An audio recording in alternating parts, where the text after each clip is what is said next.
Est-ce que quelqu'un m'entend? Un appel symbolique pour recruter des médecins.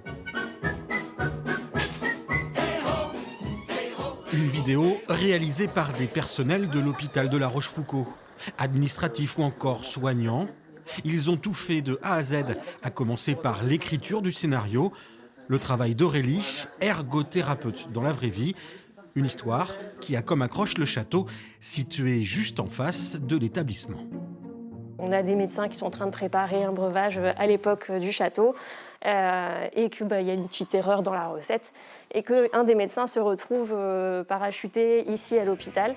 Et puis il se rend compte que la technologie et l'accueil sont vachement sympathiques ici et puis il décide d'appeler tous ses amis médecins ici qui viennent de bon cœur et du coup on se retrouve avec une équipe médicale complète. Une équipe médicale complète, c'est avant tout le but recherché par le petit film.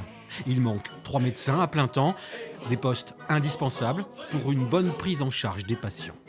Bonjour madame, bon, on vient se présenter à vous. Oui. Donc moi je suis Clémence, je suis la psychologue, donc enchantée. C'est très important d'avoir des médecins supplémentaires parce que sans eux, on ne peut pas aboutir le travail.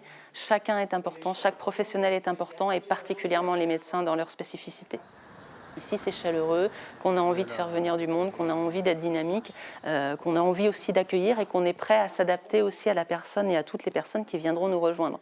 Des médecins en plus, car l'hôpital à taille humaine va se moderniser dans les années à venir. Le département de la Charente et l'ARS nous ont demandé de nous reconstruire sur le fond pour être un pôle d'excellence en gérontologie. Et donc je pense que ça correspond tout à fait à ce qu'on est, hôpital à taille humaine, qui s'occupe bien des personnes âgées. Mais il faut revenir aux fondamentaux. Il n'y a pas d'hôpital qui tienne sans médecins qui soient impliqués. La vidéo est déjà en ligne sur la page Facebook de l'hôpital.